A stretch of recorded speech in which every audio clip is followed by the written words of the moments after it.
Wherever you go, whatever you do, throw a little at it. Omax, Vest and Briefs. Arulmozhivarman ஒரு பத்திரிகையாளர், இப்போ நாங்களுடைய பார்வையை நீங்கள் கூர்ந்து கவனிச்சிருப்பீங்க. ஒரு பத்திரிகையாளராக இப்போ இந்த இடத்துல இது சாதி போதையா, மது போதையா, இல்லை போதை வெறியா, சாதி வெறியா, புகழ் வெறியான்னு இன்னொரு கேள்வி வருது. இந்த சமூக வலைதளங்களில் ரீல்ஸ் இதெல்லாம் போட்டு அதுவும் ஒரு காரணமாக இந்த 3 வெறியில் எந்த வெறியினால் இது நடந்திருக்கு? இன்னொரு வெறி இருக்கு, கெத்து வெறி. நான் தானே கெத்து காட்டக்கூடியது. அந்த திருத்தணியில ஒரு அப்பாவியை வெட்டிட்டு அதை ரீல்ஸ் எடுத்து போட்டு தான் தான் கெத்துன்னு காட்டினாங்க இல்லையா, அது மாதிரி இந்த இடத்துல நாங்க தான் கெத்துன்னு காட்டுறதுக்காக இதை பண்ணிருக்கேன். அதையும் சேர்த்துங்க. 4 சொல்றாங்க. இப்போ எதுவாக இருந்தாலும் இந்த 4வே எதுவாக இருந்தாலுமே அதை தடுக்க வேண்டியது காவல்துறை தானே. அது இந்த இடத்துல தவறிட்டா அப்படிங்கிறதான் கேள்வி. ஆமாம், தவறிட்டு இன்னும் கொஞ்சம் வெளிப்பாக இருந்திருக்கணுங்கிறாங்க. தொடர்ந்து நடக்குது, இது முதல் முறையும் இல்லைல்ல. அப்போ என்ன காரணம்?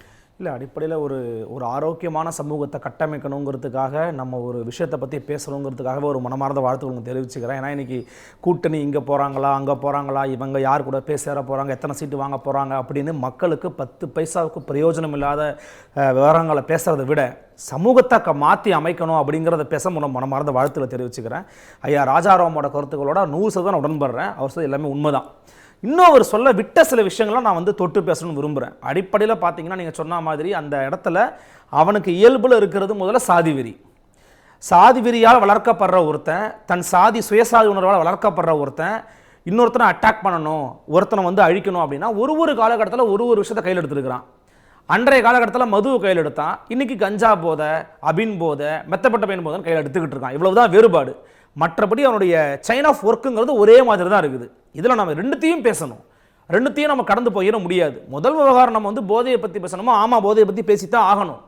இன்னைக்கு பள்ளிக்கூடங்களில் அப்புறம் இன்னும் மற்ற பல இடங்களில் பார்த்தீங்கன்னா ரொம்ப எளிமையாக கிடைக்கக்கூடிய வகையில் போதைப் பொருள் இருக்கான்னு கேட்டிங்கன்னா ஆமான்னு சொல்லுவாங்க. நீங்கள் தமிழ் ஜனம் மைக்கு தூக்கிட்டு ஒரு இடத்துல போய் கேட்டு பாருங்கள்.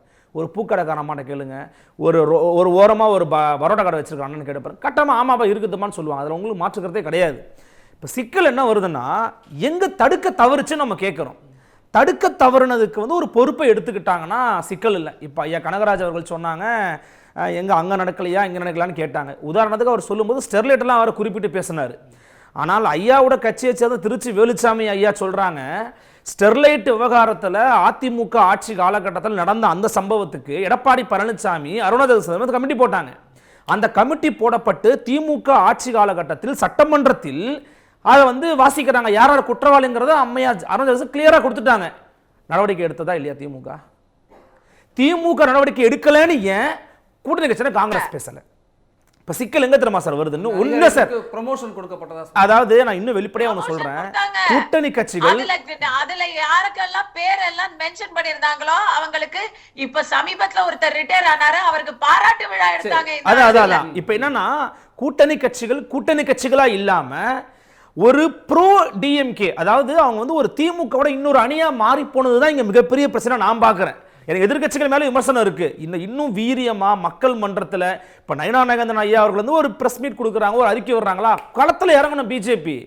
அதிமுக களத்தில் இறங்கணும். பிஜேபியோட பெரிய கட்சி அதிமுக தமிழ்நாட்டில், அவங்க களத்தில் இறங்கணும். தமிழ்நாடு தழுவியலோட போராட்டத்தை நடத்திருக்கணும். இது 2வது. இப்போ என்னன்னா, கூட்டணியில் இருக்கிற கட்சிகள் இருக்காங்க பார்த்தீங்களா, அவங்க இதை சாஃப்டா அணுகிறது, ஆமா மென்மையான ஒரு போக்கில் நகருது. ஃபார் எக்ஸாம்பிள், இப்போ தமிழ்நாட்டுக்குள்ள அந்த நாங்குநேரி சம்பவம் நடந்துச்சு இல்லையா, அதோட எம்எல்ஏ யார் தெரியுங்களா? ரூபி மனோகர்ங்கிறது காங்கிரஸ் கட்சியில எம்எல்ஏ. அந்த எம்எல்ஏ போகும்போது மக்கள் என்ன பேசினாங்கன்னு நான் சொல்லவா? இப்ப அந்த எம்எல்ஏ நடவடிக்கையை பார்த்து மக்கள் ரியாக்ட் பண்ணாங்கன்னு எனக்கு தெரியும். கிரவுண்ட்ல இருக்க ரிப்போர்ட்டர் சொன்னது, நான் சொல்ல விரும்பல. அவருக்கு எதிரான விஷயங்கள் அங்க பண்ணாங்க. ஆனா யாரு போகும்போது வரவேற்றாங்கன்னா, தொடர்ச்சியா கூட்டணியில் இருந்தாலுமே கூட பட்டியல் சமூக மக்களுக்காக உழைக்கிற திருமாவளவனை வரவேற்கிறாங்க. ஆனா வாங்கின பேசணும், அவராலேயும் நெருக்கடிகள் இருக்கு, அவருக்கும் அந்த நெருக்கடிகள் இருக்குது, வெளிப்படையா தெரியுது. ஆனால் அங்க இருக்கிற சிட்டிங் எம்எல்ஏக்கு மக்கள் என்ன சார் மதிப்பு கொடுத்தாங்க?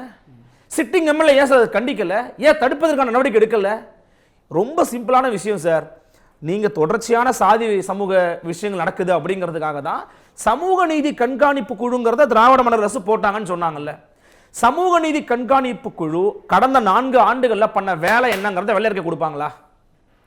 சமூக நீதி கண்காணிப்பு குழு எங்கெல்லாம் சாதி வெறி அதிகமா இருக்குது, எங்கெல்லாம் மோதல் அதிகமா இருக்கு அங்கிறதுல கேஸ்ட் ப்ரோன் ஏரியாஸ் ஐடென்டிஃபை பண்ணி அங்க என்ன வேலை திட்டத்தை அமல்படுத்தினாங்க. ஜஸ்டிஸ் சந்துரு ஒரு அறிக்கை கொடுத்தாருன்னு சொன்னாங்க.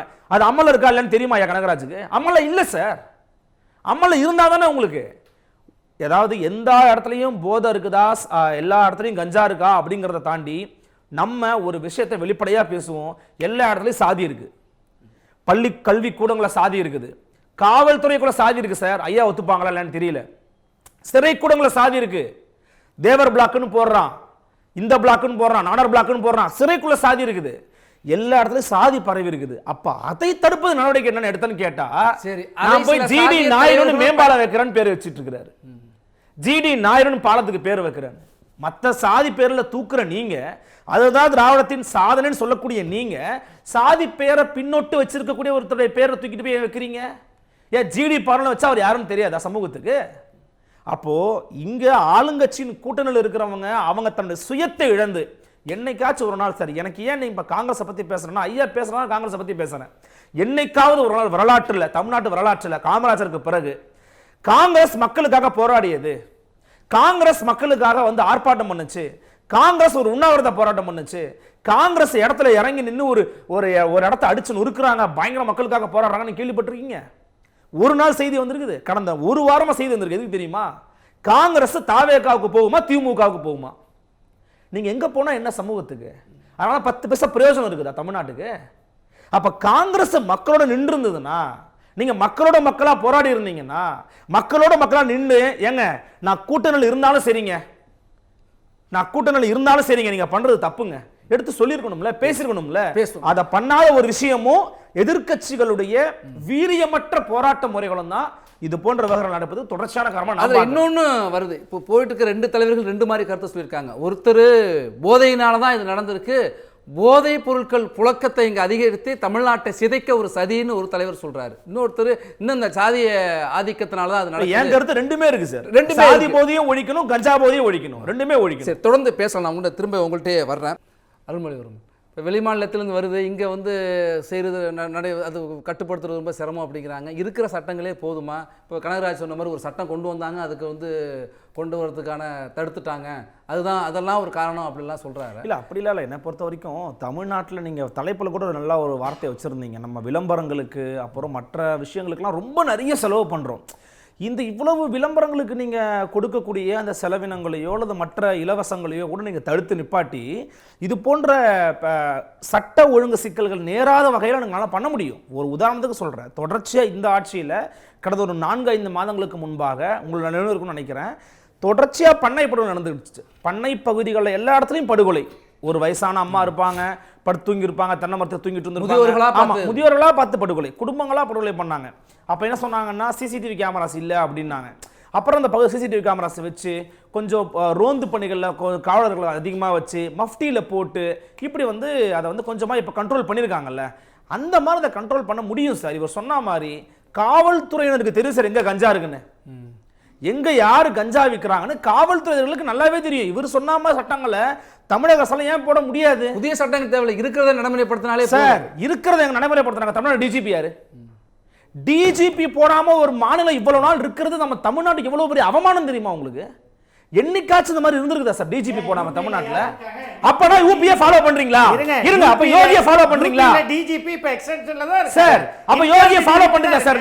நீங்க அத பேசுவீங்களா? யோகியை ஃபாலோ பண்றீங்களா? அட்மினிஸ்ட்ரேட்டிவ்ங்க சார் ஒரு நிமிஷம். அண்ணா மகேஷ் அண்ணா ஒரு நிமிஷம். சார் கனகராஜ் சார் ஒரே நிமிஷம். ஊபி மாடலை திராவிட மாடல் ஃபாலோ பண்ணுது நான் சொன்ன ஏத்துக்கிறீங்களா? ஏங்க அங்கே நான் என்ன சொல்றேன், ஊபி மாடல் தப்புங்க. பாஜக செய்வது சார், பாஜக செய்வது தவறு.